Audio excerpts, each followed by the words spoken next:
A Dilly teve a primeira gestação aos 16 anos e desde então vinha estudando fazer uma laqueadura de trompas após o segundo filho.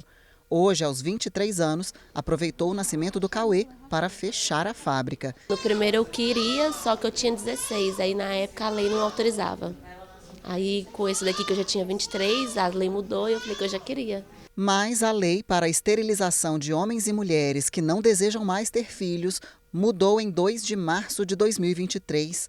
Até então, só se podia fazer laqueadura ou vasectomia a partir de 25 anos, com o consentimento do cônjuge e se tivesse pelo menos 2 filhos nascidos vivos.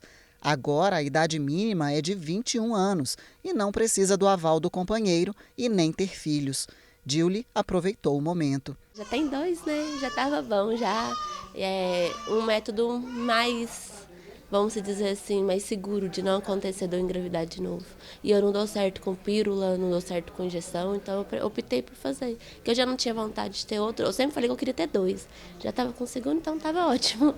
Para o Ministério da Saúde, homens e mulheres devem poder decidir quantos filhos desejam ter e quando, e por isso a mudança representa um avanço nos direitos sexuais e reprodutivos.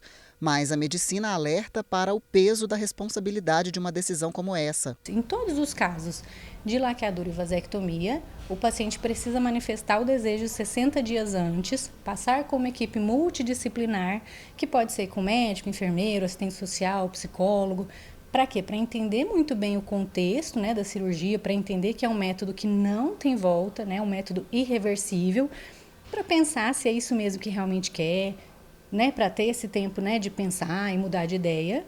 Então, se a paciente fez todos esses passos e entrou com o pedido, pelo menos 60 dias antes, na ocasião do parto, ela pode fazer a laqueadura que antes não podia. E é importante lembrar que a laqueadura, ela pode ser feita após o parto normal também. Então, após o parto normal, durante ainda a internação hospitalar, pode ser feita a laqueadura periumbilical. Então, faz um cortezinho ali, perto do umbigo, e consegue fazer a laqueadura a partir dessa incisão, né, desse corte pequenininho. É uma cirurgia bem tranquila, né? Não precisa ser uma cesárea para fazer a laqueadura. Decidir quem vai fazer o procedimento também é um passo importante, ao passo que a laqueadura é mais invasiva e necessita de recuperação da mulher, enquanto o homem consegue seguir a rotina normal no mesmo dia.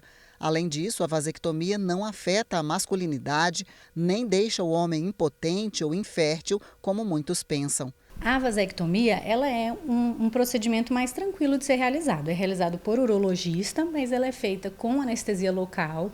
Em alguns lugares faz com sedação, mas não é necessário, né? Porque é feito ali nos ductos, né, que saem dos testículos, então está bem externo, bem perto da pele.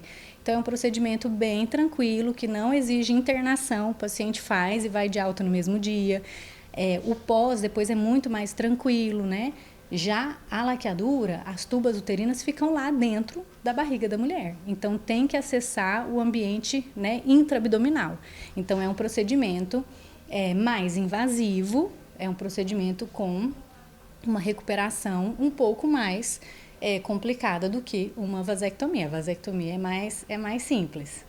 Vários fatores influenciaram para estas mudanças na lei que fazem parte dos direitos humanos. Entre eles, o fato de que, no Brasil, o acesso a contraceptivos ainda é considerado precário. Além disso, a vida sexual tem começado cada vez mais cedo, ainda na adolescência. E é preciso levar em conta que a mulher sempre foi muito sobrecarregada quando o assunto é a responsabilidade de evitar uma gestação indesejada.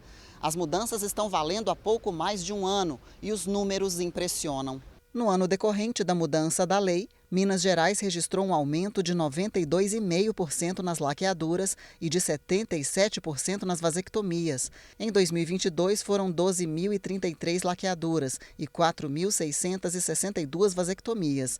Em 2023, aumentou para 23.154 laqueaduras e 8.251 vasectomias. Em Uberlândia, a liberdade de escolha também gerou impacto positivo. Somente o HC da UFO realizou 202 laqueaduras em 2022 e 342 em 2023, 69% de aumento. De janeiro a abril deste ano, 226 mulheres ligaram as trompas, 4 meses que superam o total de procedimentos de 2022. Quanto às vasectomias, o HC realizou 44 em 2022 e 105 em 2023, um aumento de 138%.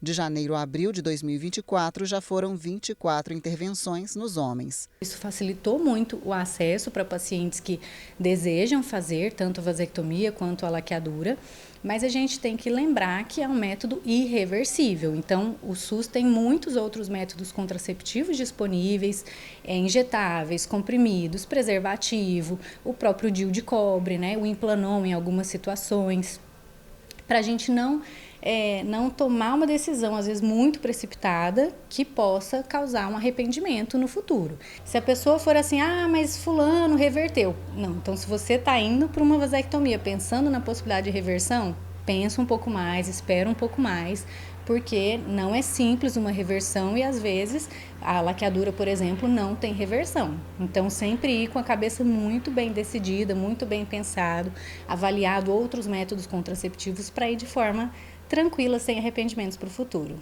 O ideal é não utilizar a esterilização como principal método contraceptivo e analisar a opção com calma. Na vida da Julie, ela tem certeza que os benefícios darão mais tranquilidade na vida a dois.